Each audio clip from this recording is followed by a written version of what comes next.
evening, everyone. Mitch here with my daily blog. It is the 19th of August, 2011. Okay, so, firstly, I'd like to apologize for not making a video earlier in the piece. I got recalled back by the Navy to do certain stuff which I cannot talk about, as it is a national security issue. But trust me, there was moments of sheer bliss and moments of sheer terror. That's all I can really say about that. So once again, I formally apologize, and I will endeavor to make these videos more regular. I also apologize in advance. I apologize formally for wearing a singlet last time. I had one of my mates turn around to me and go, "Wear a shirt next time," because he doesn't want to see my armpit hair, which is a perfectly valid response. And as you can see, I'm wearing one of my old Navy shirts, and I normally play without even a shirt on, so yeah. From now on, I'll wear a shirt. Maybe in summer I might wear like some kind of singlet, but for now, it's shirts. Okay. Didn't get a huge amount of volume in today. Definitely not as much as I thought I would.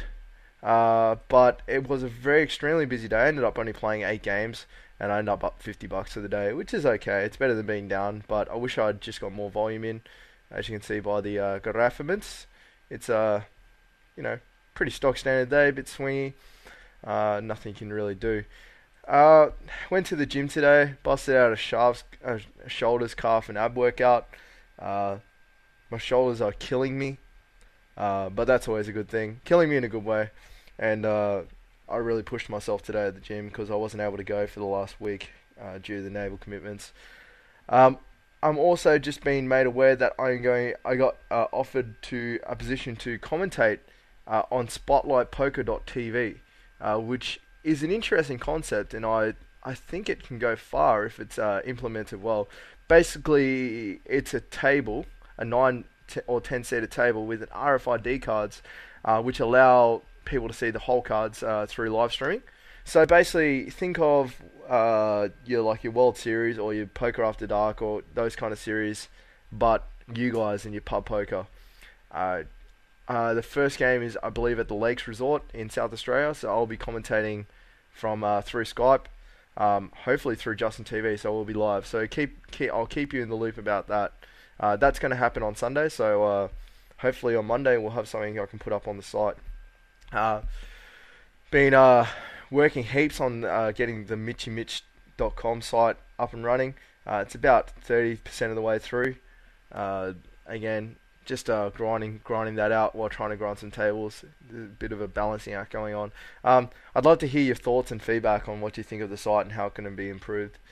I've also been just finished an interview with Benny Macker and Swanky on the Rail podcast, which is the only pub poker podcast that exists that I'm aware of. And it was a pleasure working with you guys. You're very professional, and hopefully I answered a few questions that people had. If you guys want to check them out, they're at the www.therail.com.au. I'll be posting a link up in the blog comments about that.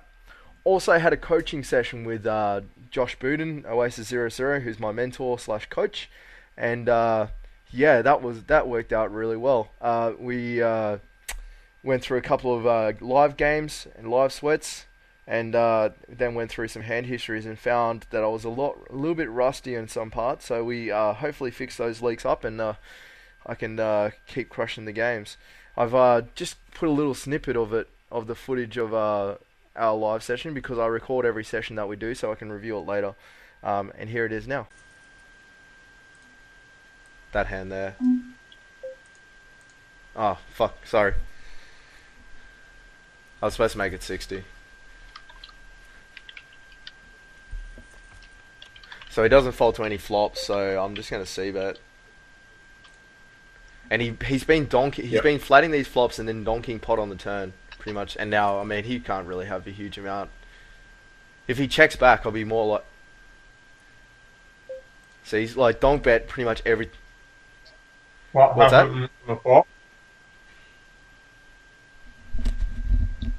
He check What happened called, on but the he's done flop? it 3 times now, and he's donk bet every turn. But he's been making them different sizes.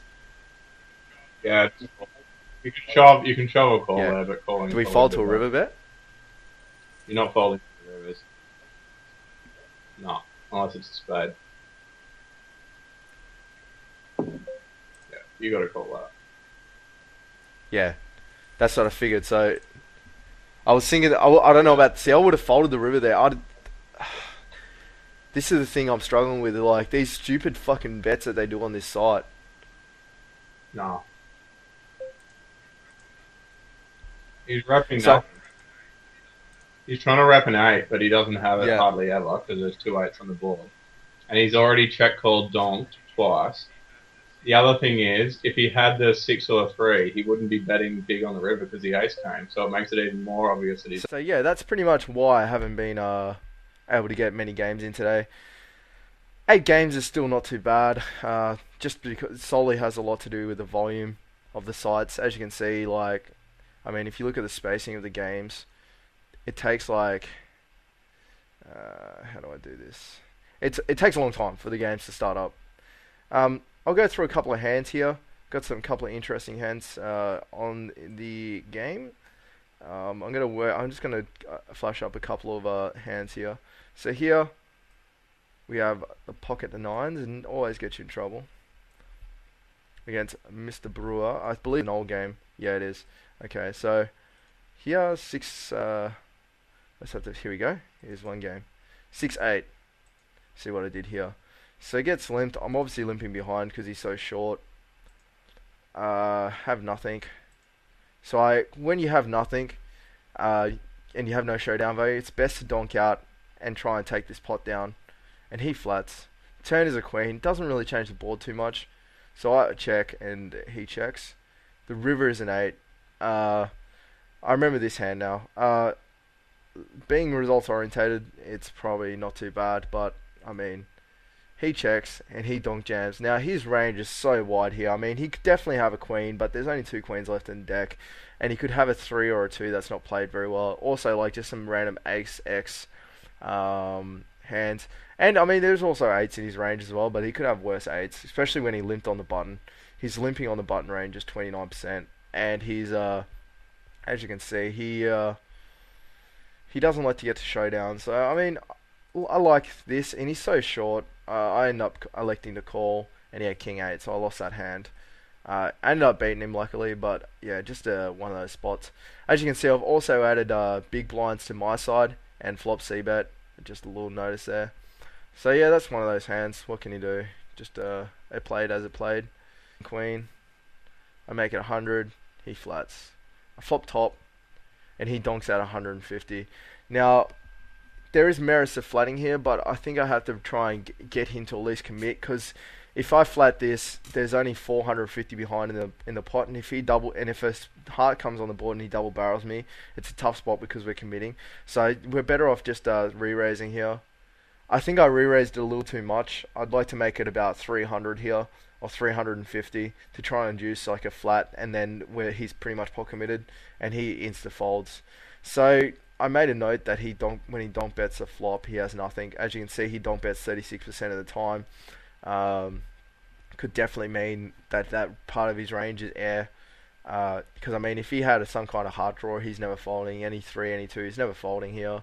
I can't see. He might fold a 2, but I just can't see it happening. He must have had just some random hand that was taking a stab at the pot. Much like what I said before about my last hand, where he had no showdown value, so he has to bet. Looking back at it, I probably like a flat here because he's probably going to double barrel bluff us. If he donk bets a flop, he doesn't really. Doesn't donk bet the turn, so it makes it hard, and he probably check folds the turn a lot.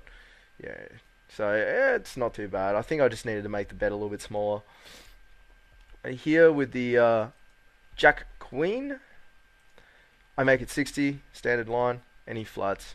Flop top pair, which is always nice. He checks, and I check. Definitely need to bet this flop. He could definitely have 5, 7, or queen in his range. I probably didn't bet because he folds to a lot of C bets, and I mean our hand's too good here. He makes it. There's a 5 on the turn. Doesn't really change a huge amount, but when he bets 30, I just have to flat behind and try and get to the river here. And he bets 30.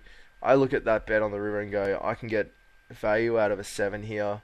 I might be able to get a missed flush draw fold and worst queen's call. So I think I re-raise, and I do, and he flats, and he has a missed flush draw. So the reason why I'm showing you this hand here is to show that this is basically what thin value betting is, okay? I'm re-raising here. I could definitely flat to catch bluffs, but thin value betting here makes more sense because a lot of his range is calling there, especially if I make it quite small. If I'd made it, say, 250, he would have folded probably, but 135, he's got an ace. I might be bluffing here. I mean, I could have a missed flush draw myself, and he commits to call. A 7's definitely calling there, a worse queen, and a 4, and a 5 jams over the top. So, because I made it small, I can just fold to a jam. It sucks, and that's where your value bets go wrong if someone like spaz jams over top with the nuts. But, I mean, there's less 5s in his range than there is hands that will call this 3 bet on the river. So, yeah, that's just some food for thought. That's something Josh and I were talking about today. And the final hand for the night is he raises and I flat. 10-8 in position. Out of position is fine. I will just fold to it if I miss the flop. Here I flop a set and I elect to check because he's got a lot of aces in his range, especially when he raises. He's got a lot of just random hands. He's got a lot of flush draws and he could have a worse 10. So I think he's going to bet a lot of flops here and he happens to bet 50. So I elect to re-raise here. Knowing that an ace is committing because he's so short, and knowing that like if he has a flush draw, he's gonna, because I made it so small, he's gonna jam a lot of flop, jam over top. He min 4 bets me, and I'm like, well, he's either got a bluff or the nuts here. He's either got like 10 king or ace king, which isn't like probably 10 king or 10 queen, or 10 jack obviously, or he's got a flush draw, which is he's turning his hand into a semi-bluff. I jam. There's more bluffs in his range than there is actual hands. Well, semi-bluffs I should say. And he calls. Jack on the turn. Run around jack. He makes his flush draw on the river. I make a full house and win that game.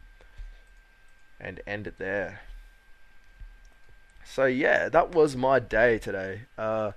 Pretty flat out. We'll be grinding most of tomorrow. Obviously going to get a gym session in. I'm probably going to do back and buys. Go to workout. I'm also going to try and make a quick video on things you can do at your computer, workout wise. This little system I've been developing over a while to try and keep active and fit while sitting at a computer for 8 hours a day.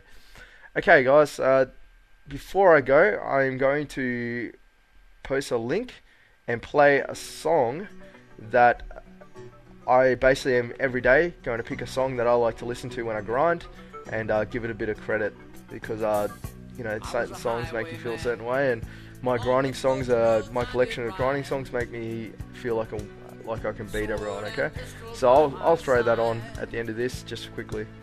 All right, this is Mitch and Mitch signing off, and unleash the beast, guys. Many a soldier shed his lifeblood on my blade.